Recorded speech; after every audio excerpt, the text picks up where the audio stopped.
Hi, എല്ലാവർക്കും സുഖമല്ലേ? ഞാൻ സുഖമായിട്ടിരിക്കണു. കുറേ നാളായി കണ്ടിട്ടല്ലേ.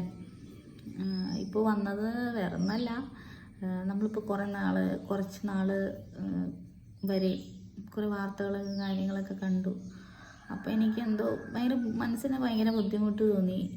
കല്യാണം കഴിച്ചു വിട്ട വീട്ടിൽ പ്രശ്നങ്ങൾ, ഭർത്താവിൻ്റെ പ്രശ്നങ്ങൾ, സ്ത്രീധനം കൊടുക്കാത്തതിൻ്റെ പ്രശ്നങ്ങൾ, അങ്ങനെയൊക്കെ കുറേ കാര്യങ്ങളൊക്കെ കേട്ടു. അപ്പോൾ ഉപദേശിക്കാനൊന്നും ഞാൻ ആരുമല്ല, പക്ഷെ എങ്കിലും നമ്മൾ ഡെയിലി കാണുന്ന കുറേ വാർത്തകൾ കാണുമ്പോൾ നമുക്ക് എന്തെങ്കിലും പറയണമെന്ന് തോന്നില്ലേ മനുഷ്യരോട്. അപ്പോൾ അതുകൊണ്ട് അങ്ങനെ വന്നതാ.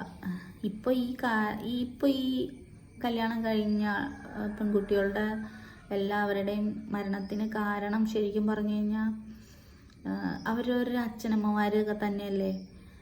ഒരു പരിധി വരെയും അല്ലേ അവരുടെ.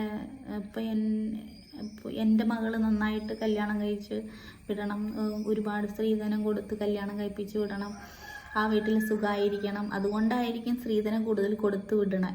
പക്ഷെ അവിടെ സ്ത്രീധനം കൊടുത്ത് വിട്ടിട്ടും അവർക്ക് അതിനനുസരിച്ചുള്ളൊരു ഫ്രീഡോ അല്ലെങ്കിൽ അവർക്ക് ജീവിക്കാനുള്ളൊരു അവസരം അവർക്ക് കിട്ടിയില്ലെങ്കിൽ അത് വീട്ടിൽ വന്ന് പറയുമ്പോൾ തിരിച്ച് എനിക്ക് അവിടെ ജീവിക്കാൻ ബുദ്ധിമുട്ടാണ് എന്നൊക്കെ പറയുമ്പോൾ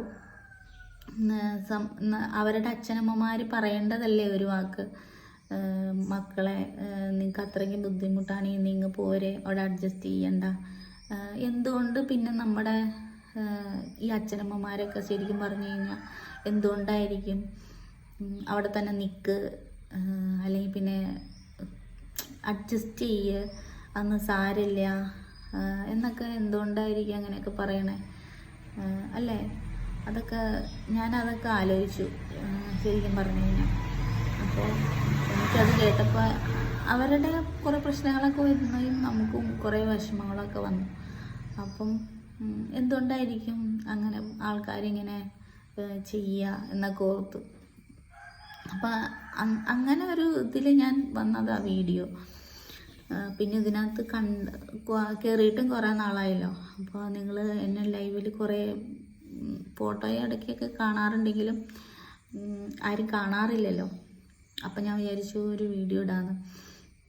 പിന്നെ ഇപ്പം എൻ്റെ അവസ്ഥയാണെങ്കിലും എന്ന് വെച്ചിട്ടുണ്ടെങ്കിൽ എൻ്റെ അവസ്ഥകളൊക്കെ മാറി, അസുഖവും കാര്യങ്ങളൊക്കെ ഇപ്പോഴും ആൾക്കാർ, അതായത് എവിടെയെങ്കിലുമൊക്കെ ദൂരമുള്ള ആൾക്കാരെയൊക്കെ ഇപ്പോഴും എൻ്റെ നമ്പർ ചോദിച്ചിട്ട് എങ്ങനെയായിരുന്നു അവസ്ഥ, ഇപ്പം എങ്ങനെയുണ്ട് എന്നൊക്കെ ചോദിച്ച് ഇഷ്ടം പോലെ ആൾക്കാർ വിളിക്കുകയും സംസാരിക്കുകയൊക്കെ ചെയ്യുന്നുണ്ട്. അപ്പം നമുക്കറിയാവുന്ന കുറേ കാര്യങ്ങൾ അവർക്ക് പറഞ്ഞു കൊടുക്കും. നമ്മൾ അനുഭവത്തിൽ നിന്ന് നമ്മൾ പഠിച്ച കാര്യങ്ങളൊക്കെ ഉണ്ടല്ലോ. അപ്പോൾ അത് അവർക്ക് പറഞ്ഞു കൊടുക്കുമ്പോൾ അവർക്കൊരു പോസിറ്റീവ് എനർജിയാണ്. അപ്പം അതൊക്കെ കാണുമ്പോൾ അവർക്ക് പറഞ്ഞു കൊടുക്കുമ്പോൾ നമുക്കൊരു സന്തോഷം. അപ്പം പിന്നെയെന്ന് വെച്ച് കഴിഞ്ഞിട്ടുണ്ടെങ്കിൽ ഇപ്പോൾ എല്ലാവർക്കും ഒരു 10-30 വയസ്സ് വരെയാണ് സൗന്ദര്യവും ഭംഗിയൊക്കെ നമ്മൾ നോക്കുക അല്ലേ. അത് കഴിഞ്ഞ് കഴിയുമ്പോൾ 30 വയസ്സ് കഴിഞ്ഞ് കഴിയുമ്പോൾ നമുക്ക് പൈസയാണ് വലുത്. ഇപ്പോൾ കല്യാണത്തിൻ്റെ കാര്യത്തിലാണെങ്കിലും എന്ത് കാര്യത്തിലാണെങ്കിലും പൈസ ഉണ്ടോ, പൈസ ഉള്ള ആൾക്കാരുടെ കൂടെ ആൾക്കാരുണ്ട്. അത് അന്നും അങ്ങനെയാണ്, ഇന്നും അങ്ങനെയാണ്, എന്നും നാളെ അങ്ങനെ ആയിരിക്കും.